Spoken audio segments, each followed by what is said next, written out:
So in the beginning of the recovery, I'm sure a lot of people would be aware as well. There's a feeling of isolation, and it's a feeling of unbreakable isolation, and wanting to reach out for help, but not wanting to reach out for help. So having you at that time often giving me nudges, urging me how important it is to recover, gave me the sense, the time urgency to recover. And it was very, very important. The longer we drag, the worse it gets. So yeah. Before I did recover and rise, I think I was struggling a lot with being with myself.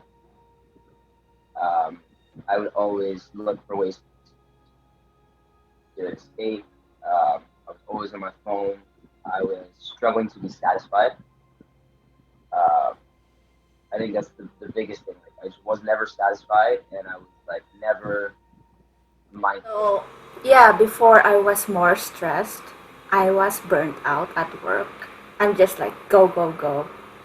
And I always have a problem with boundaries. So, my work is 9 to 5, but I never stop working, right? And then my body started to just get those feeling of stress, made me sick as well, and I felt more lost in life. Was in a very negative mindset. I literally just didn't like what I was seeing in the mirror. My self-confidence was like at an all-time low. Even though I had like blessings around me, I just failed to recognize it and failed to appreciate it. That way of being, like never being satisfied, like it kind of took over your life, and it makes you just go through the motions of life and not be present, not be grateful, and you don't feel the kind of extremes of emotion. You're never at peace. I think it's the biggest side effect of that. Never being at peace and not being good enough to pull a trigger on the things that you are in fact worthy of. You just don't have the confidence to do it. I felt I was stuck.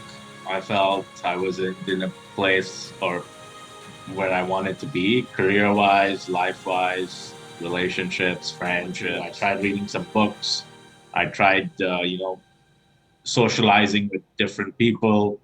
I try to think differently, and I would try to watch motivational videos, try to, listen to some of my mentors, and everything the information I would get, I just couldn't, I felt I couldn't process it because I was just so much in this state of doing, like I had to do things. One of the biggest things I learned came from the group calls, and it was realizing like I thought I was really alone in the way that I was feeling. Uh, I thought a lot of people saw greatness in me that I didn't see in myself, and to recognize that it also existed amongst other people was comforting. And then I realized like, okay, there's people that I know are great, and they don't believe they're great, so why can't it be the same for me? I think that was one of the biggest things I got out of it, and just having the resources to go back and know when something's off and have the discipline to address it. And I just felt heard and accepted and supported. I feel really happy that I'm doing it. I still have my work, but I have more boundaries now. Like 4:30, 4 o'clock, I'm done. You guys cannot. So it is really good.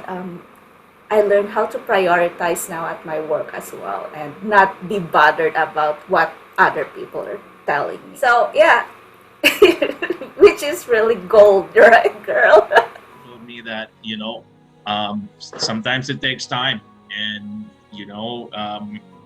it's not about getting to the finish line. It's about the journey, the process. Right?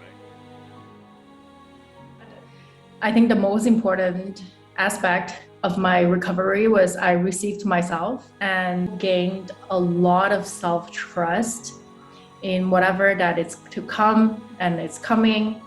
And I have also got in touch with my personal power and my connection with my spirituality. After doing the recover and rise, like I said, like I am more productive on my peace. I focus more on the things that makes me happy more rather than doing things that just stresses me out. And also, I learned how to recognize my body, like all the signals that my body is giving. I learned how to recognize it, and yeah, I, I feel more free this time. Yeah, which is really good. Focus more on art now, so that made me happy. That made me more in flow. I am doing crocheting items. I'm gonna launch my Etsy again with all the creations that I did and start selling.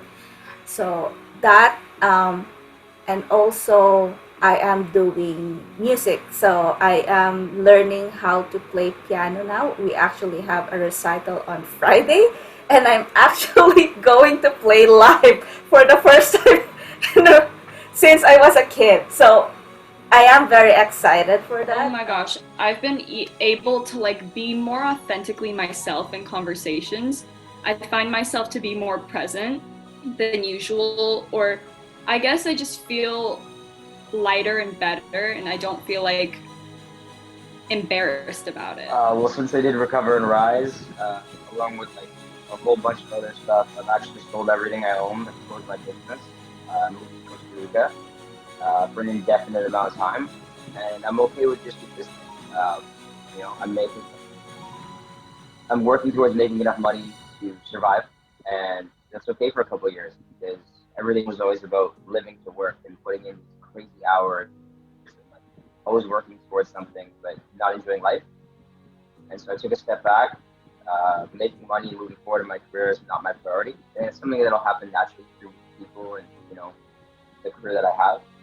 And right now, I'm just focusing on surfing and working on myself and being alone after all these years of being in relationships and building boundaries. All the things that seem so intuitive and simple that are actually very difficult for me. I now have the opportunity to work on. I can create a whole new life for myself in a different context. Not everything needs a reaction. That's who I was. I have an idea. Okay, I need to do this. Someone would suggest something. It's like, yeah, I gotta help.